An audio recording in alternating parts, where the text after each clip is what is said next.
Upstairs, the house glowed with laughter and music. Glasses clinked, neighbors smiled, and the smell of roast beef drifted through the air. But in the cold basement below, a 70-year-old man sat alone with a chipped coffee mug. His coffee had gone cold hours ago, but he sipped anyway. "Where's your father?" a guest asked. David chuckled, casual and smooth. "He's too weak these days. Barely remembers anything. Best if he stays downstairs." Another guest tilted his head. "But didn't your dad pour the concrete for this very basement? Didn't he build this house with his own hands?" David's smile tightened. "Memories play tricks at his age. We've been the ones keeping this place together." Down in the basement, the old man's hands shook. The mug slipped cracking against the floor. His whisper filled the silence. "I'm alive, yet buried in my own home." Driven by pride, he climbed a step toward the voices. His head lifted, his body trembling, but he wanted them to see. The guests glanced over. A hush fell across the room as the frail figure appeared at the top of the stairs. "Oh, Father," Lauren rushed over with a sweet laugh, carrying a bowl of soup. "He gets confused sometimes," she told the guests, smiling brightly. "Forgive him. He needs to rest." Then, with that same smile, she gently turned him back down the steps. The door closed, the lock clicked. The laughter upstairs drowned the sound of his solitude. What would you do if your own children locked you away inside the very home you built? Leave your thoughts in the comments, and don't forget to like and subscribe for the rest of this story. When the guests finally left, the warmth vanished like breath on a mirror. The chandelier still glowed, but it felt harsher now. Plates clattered as David gathered them, avoiding his father's eyes. Lauren leaned close to the old man. Her expression sharp, the sweetness gone. "From now on," she said coldly, "you stay downstairs. No more wandering up when company's here." The old man's mouth opened, but nothing came out. His eyes turned to his son, desperate for some sign, some defense. David sighed, setting a plate down. "It's easier this way, Dad. You'll have your space, we'll have ours." Then came the dagger. Lauren whispered, her tone coated in venom.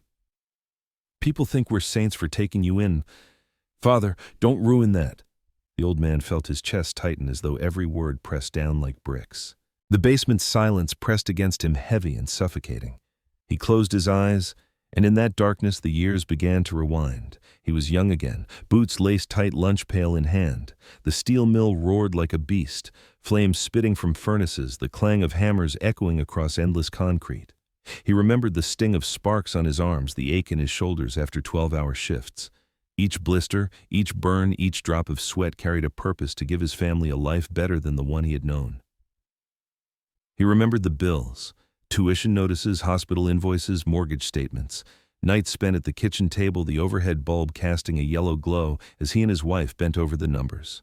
They stretched every dollar-cut coupon, skipped meals, so their son never went without. One winter the furnace broke. Repair cost more than they had, so he worked double shifts and came home shivering, his hands raw from patching leaks on the roof by himself. Another year, when his son broke his arm playing ball, the medical bills nearly sank them. He sold his old truck, the one he had driven for 2 decades, just to pay the hospital. And when college came, he wrote check after check, his calloused hand gripping the pen, his heart swelling with pride even as the account emptied. His wife would squeeze his hand, whispering, "One day our son will remember." The basement door creaked. His grandson slipped inside, clutching a cookie in both hands. Grandpa, the boy whispered, "Did you really build this house? Dad says you forget things sometimes." He could still see her, his wife, standing outside the mill gates in winter, bundled in a worn coat, holding a brown paper bag of dinner. They would sit together on the hood of his old truck, eating quickly under the streetlights. The old man's heart ached. He looked into those innocent eyes, saw no malice, only the need for truth. He rested a trembling hand on the boy's shoulder. "I built it for love. That part I'll never forget." The child beamed, climbing onto his lap. "Then it's true." When the child left, the old man opened the battered wooden chest. Inside lay his life's evidence, utility bills with dates scrawled in pen, hospital invoices stamped paid, check stubs for tuition, each one bearing his signature. A tax receipt from the local post office folded and yellowed. That slip of paper had kept their home safe for another year. He lifted one stub toward the flickering bulb. Ink from decades past still declared his name. "Every line is a mile I walked for them." He gathered the bills, check stubs, the tax receipt, the letter. Evidence. Above him, laughter clinked with glasses. "You can fake a signature," he said. "You can't fake a life." He called his lawyer. The lock clicked with finality. Across the street, Evan, a retired mail carrier, noticed the basement latch and heard keys at odd hours. He wrote the times on a receipt and called for a wellness check. On the other side of the door, the old man pressed his palm to the wood, feeling the grain bite into his skin. "No," he whispered, breath catching. "Not this." Footsteps retreated. Laughter climbed the stairs, light and distant. He rattled the knob, struck the door with his fist once, twice. The blows sounded small. From upstairs drifted Lauren's voice, sweet as honey over lemon peel. "Oh, Father prefers the quiet down there. It makes him comfortable." The old man hit the wood, again, knuckles burning. "I'm not a ghost. I live here." No one listened. Night sank into the concrete. The pipes ticked. Voices seeped down through the ceiling, sharper now, clipped by urgency. "Rates are going up," David said. "If we don't secure the loan this week, we're done." His wife's reply was soft and precise. "All we need is his signature." A pause, a glass set gently on a counter. Or something that looks like it. Silence stretched. "Forging is risky," David murmured. "If the bank trust me," she cut in. "No one will question it. He barely remembers anything, remember." The words fell like ice water. The old man closed his eyes. The basement seemed to tilt. In the morning, David came down with a tray, toast eggs, a glass of watered-down orange juice. He found his father sitting upright on the cot, an envelope of old check stubs resting in his lap. "Sit," the old man rasped. David hesitated, then sat on the metal chair by the workbench. He placed the tray on his knees. The old man slid the papers across. "I wrote these checks for your tuition. I sold my truck to pay your hospital bill when you broke your arm. I kept this house standing through winter storms."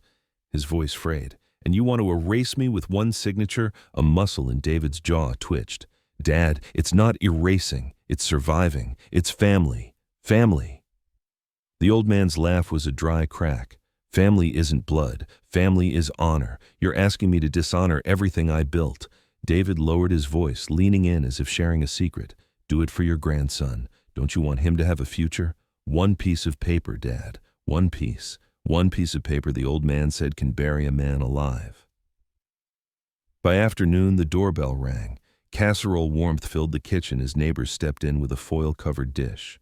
Lauren greeted them in a cardigan and soft slippers, her hair neatly pinned, face open with concern.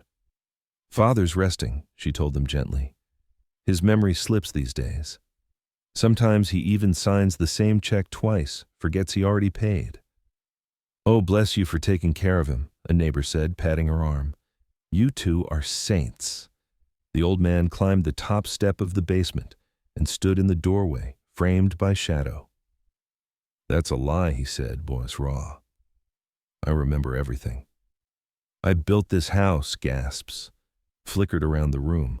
Lauren was there in an instant, one arm around his shoulders, pressing him back with a pitying smile. "He gets confused," she told the neighbors, eyes glistening. "Please don't mind him." Their pity switched on like a lamp, heads tilted, smiles thinned with sadness. No one asked another question. The old man's hands trembled at his sides. "Forgetful," he said, voice rising. "I forget meals, not my life." But the room had already decided who he was. The forged papers appeared by accident. That night the house quieted to the hum of appliances and the clink of ice in a glass. The old man, left alone at the dining table, while the dishes soaked, saw a stack of envelopes half tucked beneath a placemat. He drew them into the light. Home Equity Loan Agreement. The bank's logo blue as winter, a faint notary stamp in the margin, pages of terms and numbers, and at the bottom a signature, his name curved with a neatness his hand had long since lost. He pulled a check stub from his shirt pocket and held it beside the signature. The slope was wrong, the loop on the J too obedient. His own pen strokes were jittered by 40 years of labor, proud and imperfect. The forgery looked like a stranger. His knees gave. He slid into the chair. "They stole not my house," he whispered, "but my name." The next day a knock sounded at the door. 2 officers and a woman with a clipboard stood on the porch. Polite smiles, navy jackets. "A wellness check," a neighbor had called it. "Just routine," the officer said kindly. "Can we see where Father stays?" "Of course," Lauren answered. Warmth turned up to 10. She guided them to the basement door, unlocked it with a cheerful jingle, and led them down. The old man rose as they entered. His hearing lagged behind their greetings. The words seemed to arrive after their mouths closed. "How are you feeling today, Sir Cold?" he said, and kept. The clipboard woman glanced at the furnace, the cot, the small window. "Do you feel safe here?" He stared at the door. "No, it locks." Lauren laughed lightly. "It sticks sometimes. Old house. He gets nervous at night. Officer testing the latch. This locks from the outside. EPS noted exterior only latch observed. POA status unclear. Follow up within 72 hours. Ahead to him, handing a card. "If you need us sooner, call this number and reference today's visit." They had him sign. He took the pen in hands, shaking the letters, staggering across the line. The woman's eyebrows lifted a fraction, reading confusion where there was only age. "Thank you," the officer said, already reassured by the tidy laundry shelf and Lauren's steady sweetness. As they left, the old man whispered low and hoarse to no one and everyone, "I'm not confused. You are." By evening, a rumor floated across the street. Lauren, chatting at the mailbox with a neighbor who'd brought over a pie, said, "We already have power of attorney. He trusts us." Then lowered her voice to a hush. The old man stood behind the curtain, the gauze scratching his knuckles. "POA, another paper, another mask. Trust is not a paper you forge." He swallowed the thought and turned away. Later, the garage door rumbled shut with a heavy metallic sigh. The old man found his son there, leaning against the workbench, staring at a credit card bill. The concrete smelled of oil and old sawdust. "We can't keep up," David said, not looking up. "Medical bills, cards, grocery prices. It's not like when you were young. When I was young, the old man said, I walked to the mill so your mother could have the truck. I patched a roof in a blizzard. I went without so you didn't." David scrubbed his face with his palms. "You think I want this? You think I like asking you?" He kicked at a tire in the corner. "I'm drowning." The old man swayed, exhaustion pulling at his knees. David moved on instinct, hands out, catching his father under the arm, steadying him. For a heartbeat, their bodies remembered each other. Then David's hands let go. "You can hold me up," the old man said quietly and still. "Let me fall." The garage hummed with the opener's cooling motor. Neither spoke. At noon the next day, another neighbor stopped by with a pie that smelled of cinnamon and store-brand butter. Lauren thanked her at the door, talking brightly about the bake sale, about the church raffle. "Father tried to pay for pizza twice last week," she confided with a sympathetic wince. "Signed the same check 2 days in a row. It's heartbreaking." Behind the living room curtain, the old man listened. They eat pie. I swallow lies. That night after they slept, he climbed the basement stairs in his slippers and stood in the dark kitchen. Drawers whispered open and shut beneath his fingers until he found the junk drawer, elastic bands, old keys, instruction manuals no one read. At the bottom lay a lined page of tidy, repeated curves, his signature practiced again and again, a track of attempts, each closer than the last. Beside it, a business card from the loan officer and a sticky note that read, "Rate lock. Friday, 10:30. He held the practice sheet under the fridge light, jaw working. "If they practiced my name, I will practice the truth." He folded the paper into his pocket and slid the drawer shut. Rain came heavy the following evening, tapping at the basement window, then slanting in through a crack. Water pooled under the cot, inching toward the wooden chest. The old man lurched forward, dragging the chest to higher ground, breath coming ragged. Inside, bills and photographs weighted like dry leaves. He covered the stack with a plastic tablecloth he'd stashed years ago, weighted the corners with paint cans, and wiped the damp from the floor with an old towel. As thunder staggered over the house, he murmured, "I saved this house from storms before. I will again." The next morning, he dialed a number from memory, the lawyer's office, using the landline near the laundry. The rings climbed his nerves like steps. Halfway through the second ring, Lauren appeared, a soft shadow made flesh. "Father," she chirped, plucking the receiver from his hand. "Scammers are everywhere. We can't risk you picking up anything suspicious." "It's my number," he said. "My lawyer." She pressed hang up, smile stuck like wallpaper. "We'll take care of calls. You rest." She tucked the phone behind a box of detergent, out of reach, out of sight. They fear not my memory, he thought, but my call. That afternoon, he pried at the metal grate of a vent along the basement wall and slid it loose. Inside was a shallow cavity, dust and old spider webs, enough space for a thin envelope. From beneath his cot, he pulled his bundle, the tax receipt from the post office, the check stubs for tuition, the utility bills, the photographs, his wife's letter. He slid them into the vent and pressed the grate back, tapping each screw with a coin until it sat flush.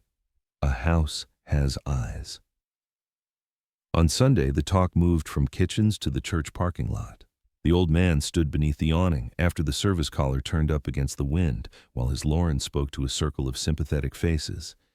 "He's progressing so fast," she said, voice hushed. "He forgets who we are sometimes. It's so painful. We're doing our best." Hands reached out to squeeze hers. A woman dabbed her eyes. "You're an angel," someone said. The old man watched the compassion flow toward the performance and not toward the truth. Compassion aimed wrong becomes a weapon. He left before the coffee urn was empty. That night he tried the stairs again, one hand on the railing, the other pressed to the wall.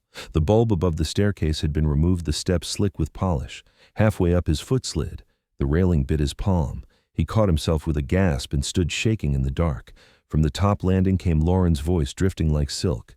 "Careful, Father. It's dangerous to walk around at night. They want me quiet," he thought, "not safe." The next day he asked her a question over oatmeal and a too-ripe banana. "What's escrow?" he said mildly. "What's a notary acknowledgement?" Her spoon paused in midair. "Paperwork," she said. "Boring. Why I saw rate lock expires Friday 10:30 on a note. Shouldn't the notary jurat be correct?" Her smile faltered for a fraction of a second. "You don't have to worry about any of that." "But you do," he said softly. She stood gathering dishes with a brittle clatter. "We're finished talking about this." As she turned, he caught the reflection of her face in the microwave door, still tight, afraid. Your lie just learned a new word. That afternoon, the grandson slipped down the stairs, a folded piece of paper hidden in his palm. "Grandpa," he whispered, "Dad says there's a form. He says you should sign quick. Is that okay?" The old man knelt to the boy's height mind, racing heart slow and sure. He took the paper and turned it over, then wrote, "Never sign what hides from the light." He pressed the note back into the boy's hand, then added barely a breath, "If someone asks, tell them Grandpa says we sign only in the sun." The boy nodded and tucked the note into his pocket. That evening, dishes clinked in the sink. Lauren's laugh fluttered. David's voice carried a brittle cheer. The old man listened from the basement stairwell, hidden in the darkness. Friday at 10:30, Lauren said under the faucet's roar, "The rate lock expires at 11. We'll be in and out." The sound of paper sliding, a pen tapping the counter. "I'll say he's resting, not to be disturbed." "What if the bank wants him there?" David asked. "We'll say we have POA. If they push, we reschedule and try a different branch. Once the cash is in, it won't matter." The old man's fingers curled around the banister until his knuckles whitened. He pictured the vent, the quiet envelope breathing in the wall. He moved back into the basement, slow and careful. He pulled the grate loose and checked the envelope, still there, still whole. He replaced it and wiped the dust from his hands. On the workbench sat the practice sheet of his forged signature. He laid it beside the loan agreement he had taken from the dining table and studied the notary block. The seal looked faint off-center. The acknowledgement line lacked a county. The date overlapped a day he remembered the power, being out he'd eaten cold soup by flashlight while they went to dinner. He slid a check stub from 1998 alongside the loan page. The J on his true signature dipped and trembled. On the forgery, it stood straight and proud. He exhaled steady. He didn't need to convince the house. He needed to convince the world. The next day, a magnet calendar clung to the refrigerator, birthdays circled in red, a dentist appointment scrawled for the grandson. And in cramped letters at the bottom of the week, "Free 10:30 bank." He read it twice. He nodded once. Back downstairs, he gathered himself, shirt tucked, hair smoothed with a little water from a cup, shoes tied tight. He took his wife's letter from the envelope and read it once more. "If love built this home, only love should keep it standing." He slid the letter back, pressed the envelope flat, and tucked it into the vent again. From above, Lauren's heels clicked across the kitchen tile. The lock turned once, twice. The bolt slid. He listened to the mechanism like a closing lid. He looked up toward the ceiling and spoke to the beams he had raised, the concrete he had poured, the love he had sealed into every seam. "You can fake a signature," he said, firm and even. "You can't fake a life." He placed his hand on the rail, steadying a vow. Friday, 10:30. He would not let the world hear only their version. The lock held. The basement waited, and the old man did not break. He burned. The furnace hummed its steady note. The pipes ticked as if counting breaths, and the basement returned to its slow heartbeat of quiet. The old man sat at the workbench and slid the lamp's cone of light over a neat stack of papers. He peeled open the worn envelope and laid its contents out, as if setting a table, the post office tax receipt, the old check stubs, with his name zigzagged across them. The utility bills stamped. Paid the photographs. The yellowed letter in his wife's hand. The practice sheet of his forged signature, and the sticky note from the junk drawer, checked in 30. Bank. He smoothed the corners with papery fingers, then anchored his voice in the room. Truth doesn't need permission. He flipped a utility bill to its blank side and began to draw a map, dates like fence posts driven into dry ground. On one line, he wrote the day the power had gone out, circled it, and drew an arrow to the loan's signature date. The arrows did not meet. On another line, he scrawled notary acknowledgement, and beneath it, county date, because none was printed on the page, only a faint off-center seal, like a coin pressed crooked into wet clay. Under a third line, he copied the phrase from the sticky note rate lock expires, and marked the hour Lauren had whispered under the hiss of the faucet. When he finished, the paper looked like a battlefield diagram. He read it aloud, pacing between the cot and the bench, so his mouth would remember the rhythm if his hands forgot the page. Then, with a wry smile no one saw, he said, "If they practiced my name, I will practice the facts." He set the map aside. From the envelope, he drew a check stub dated 1998, its corners rounded by summers, in a drawer. He placed it beside a clean sheet, weighed the edges with 2 rusty screws, and uncapped a pen. The first attempt came out shaky, the second worse, a jittered trail like a leaf in wind. He paused, set his left hand over his right, and breathed long in, long out until the tremor eased. He wrote his name again, slower. The J dipped the way it always had, the H yawned wide. The final letter's tail rose at the stubborn angle he had never smoothed. Imperfect, human, his. He copied it 5 more times, cousins rather than twins. He touched the ink with a fingertip and felt it sink. "I may shake," he murmured, "but my handwriting remembers me."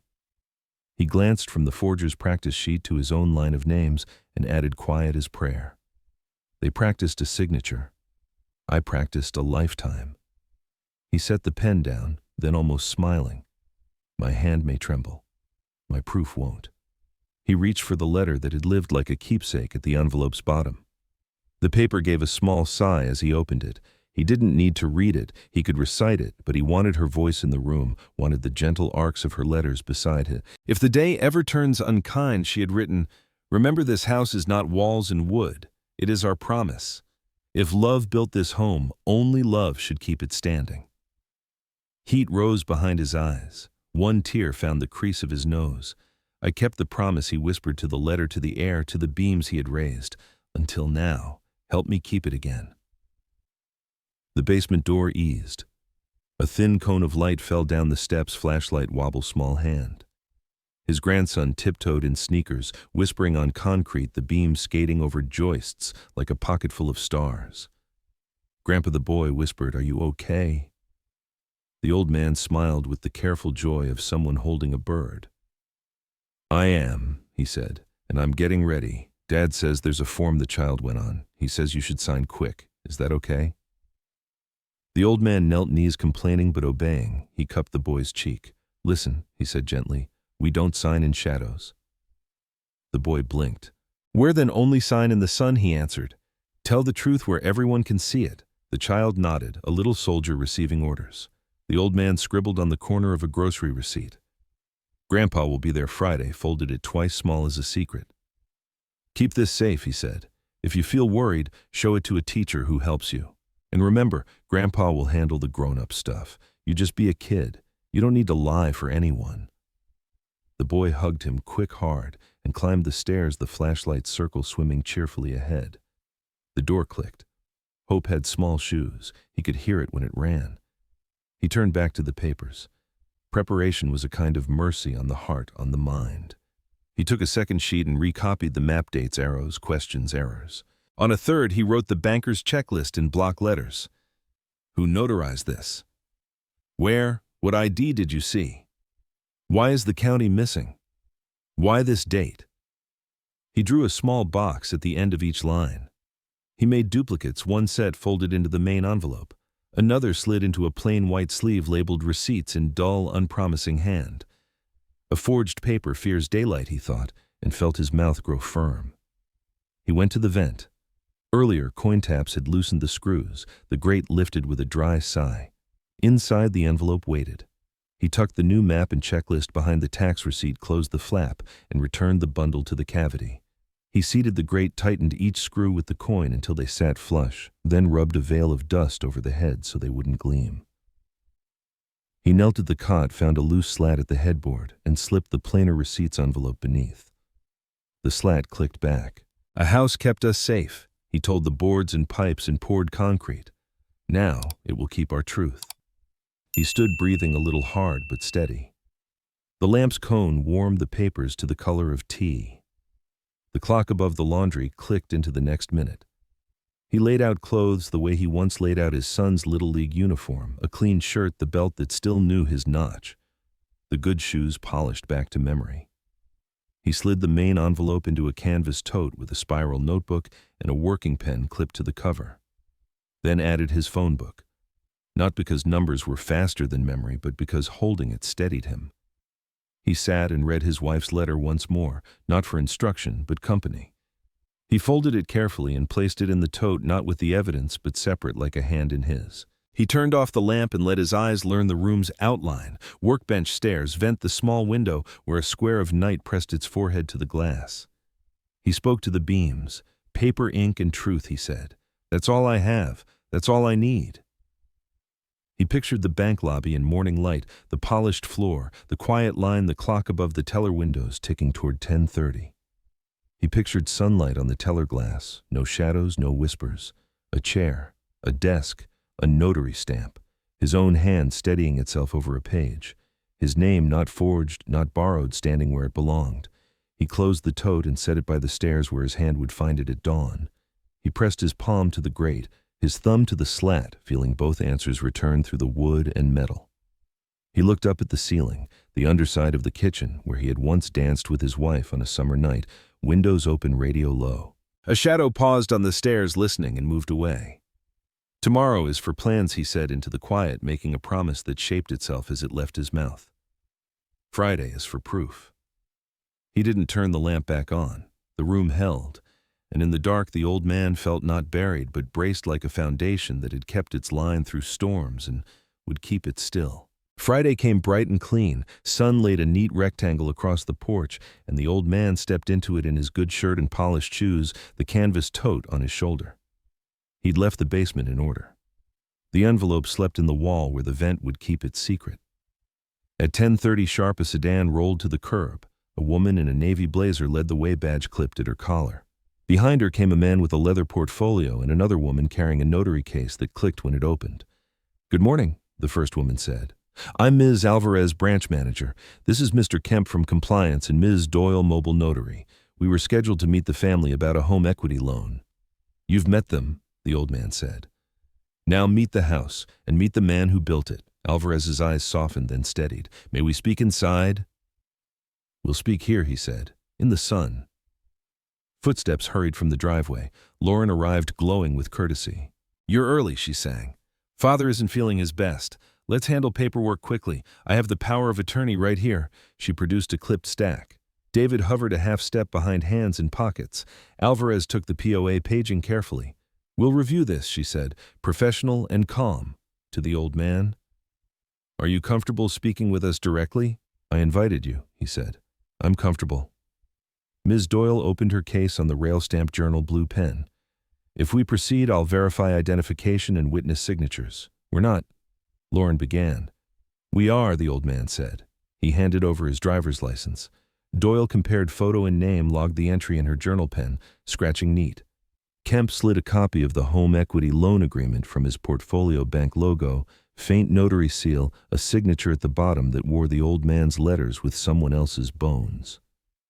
Before any step, Kemp said, "We verify identity and document integrity."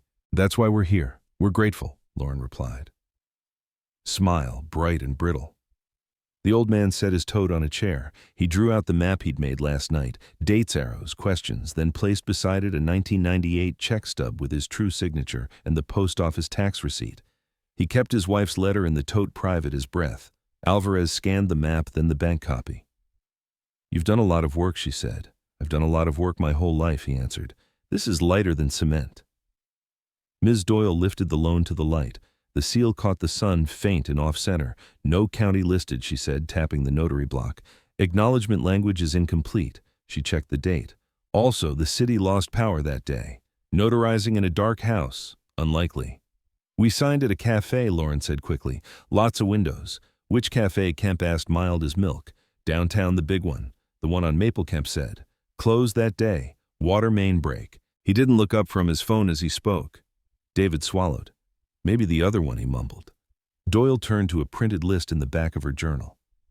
"This commission number belongs to Janice Teller, expired last year. The stamp says Teller, but the font and border don't match her registered device." She looked up. "This is not a valid notarization." Silence settled on the porch like dust. "There's been a mix-up," Lauren tried. "Paperwork gets messy. We can redo things today. Inside would be better."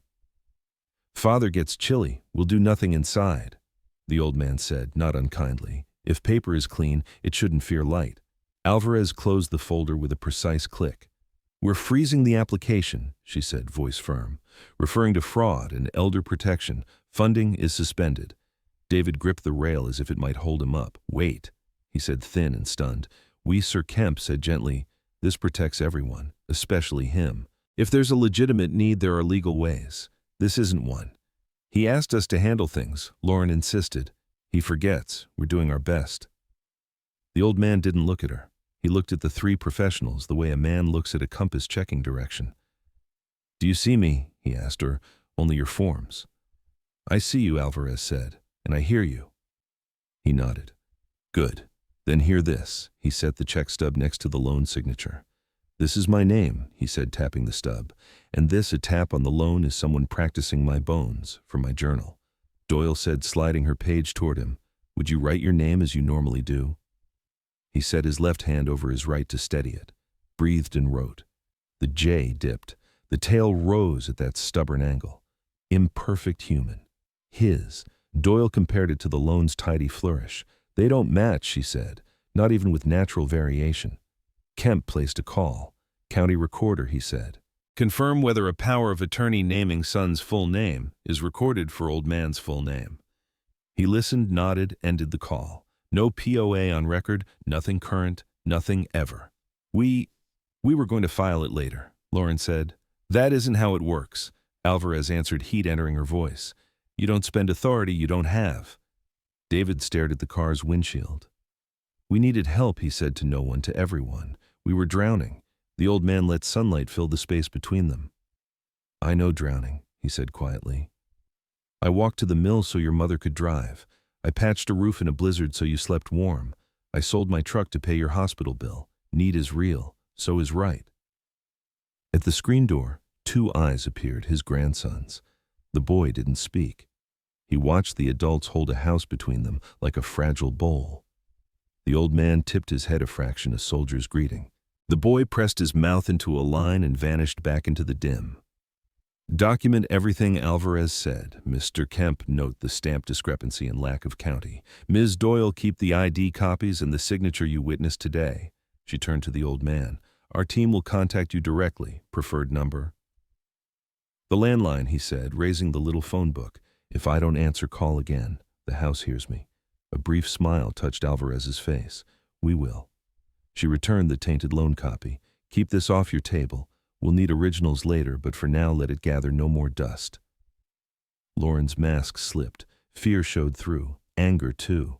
"You can't show up and accuse us," she snapped. "You don't know what it's like to hold a family together."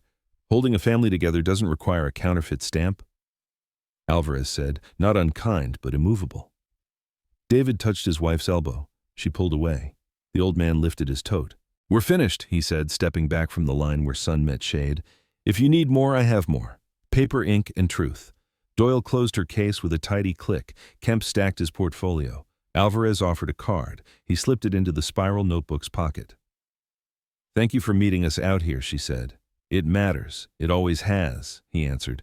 We just forget until the light reminds us. They left as they'd come, sedan quiet, turn signal polite. For a beat, the porch held still as if the house were listening to the world reset itself. Then, Lauren exhaled sharp. Do you see what you've done? She said. You embarrassed us. You made a scene. I made a record, the old man replied, eyes on the yard he'd mowed 100 summers. Scenes fade. Records stand. She stepped forward. He didn't retreat. He might have said, do not interrupt while the truth is speaking, but he chose gentler words. Stop now, he told her. Stop before you bury yourself with me. David's shoulders sagged. We'll figure something out, he muttered, the we unclear. The screen door opened. Grandpa the boy asked. I'm here, the old man said. The sun is bright, the boy reported gravely. It is, the old man said, letting the words carry every lesson he'd tried to tuck into a child's pocket. Inside, the landline rang stubborn, patient. Lauren flinched. David stared at the floor. The old man stepped past them both, crossed the threshold, and lifted the receiver. Hello, Mr. Johnson. The voice was crisp, official. This is Elder Protection Services. We received a referral from your bank. We'd like to schedule a visit. He glanced at the porch, at the square of sunlight on the rug. You may come, he said, but meet me on the porch. As you wish, the voice replied. We'll bring a notary as well. He smiled, small and private. Bring the sun, he said, and hung up. In the kitchen, Lauren moved like a storm gathering itself. In the living room, David sank to the chair's edge and stared at nothing. Upstairs, a child's footsteps crossed and recrossed the floor, tracing new borders in a house that finally had them.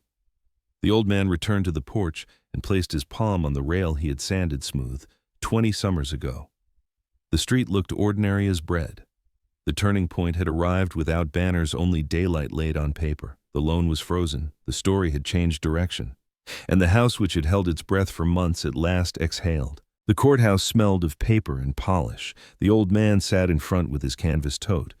The clerk called Case 27F protective orders and alleged financial exploitation. The judge entered, small, steady. We're here on whether to extend protection and grant further relief. Appearances were noted. Bank counsel with Ms. Alvarez and Mr. Kemp. Elder Protection Services EPS Officer Harris. David and Lauren with their attorney. The judge asked the old man. Sir, do you wish to speak for yourself? Yes, Your Honor. Bank first, the judge said. Alvarez testified about the porch meeting, the loan papers, the notary block with no county, an expired commission number, a stamp that didn't match the registered device, the closed cafe that supposedly hosted the signing, and a signature that didn't behave like a hand that had worked 40 years. Calm, factual.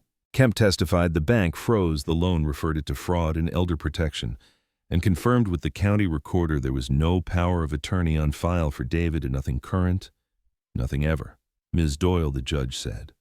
The mobile notary described verifying the old man's ID on the porch, witnessing his real signature, comparing it with the tidy flourish on the loan, and concluding not a valid notarization. Elder protection, the judge asked. Harris described the home visit, basement cot, furnace, locking door, and an elder oriented to names, dates, and house history. She recommended protection. Lauren's attorney objected subjective and was overruled. Credibility will be weighed, the judge said. Sir, the judge turned to the old man. Anything you wish to add?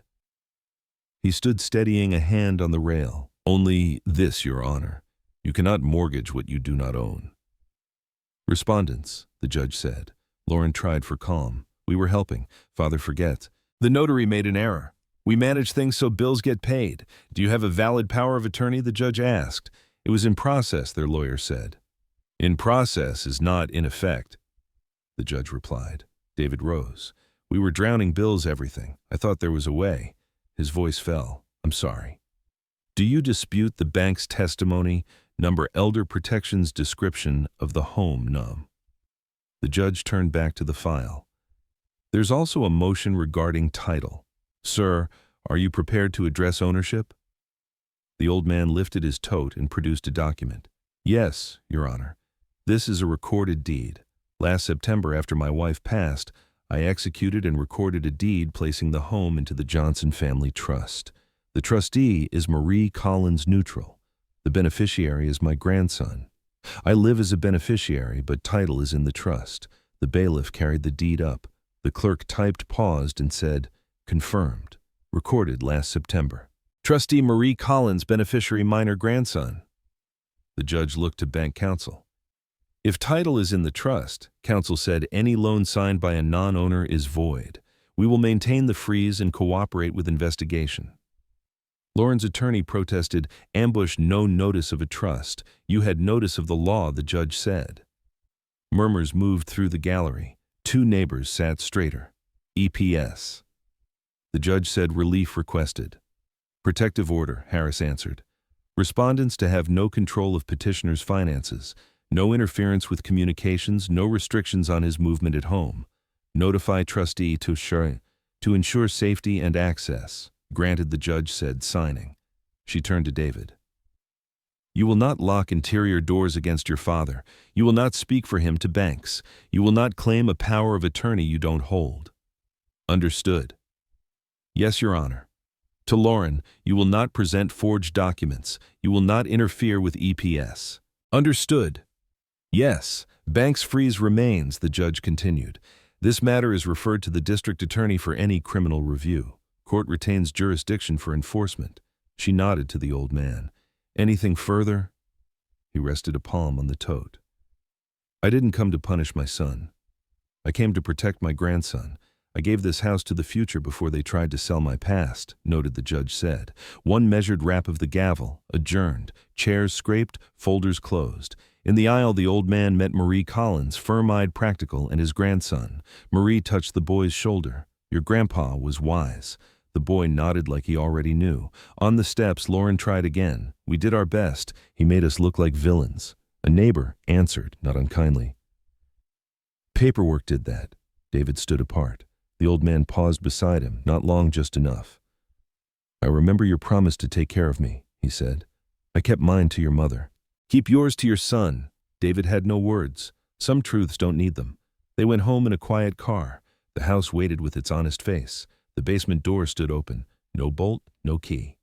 The old man took the envelope from the vent, set it on the kitchen table in full light, and opened the windows. Sun made clean rectangles on wood. He turned to the boy.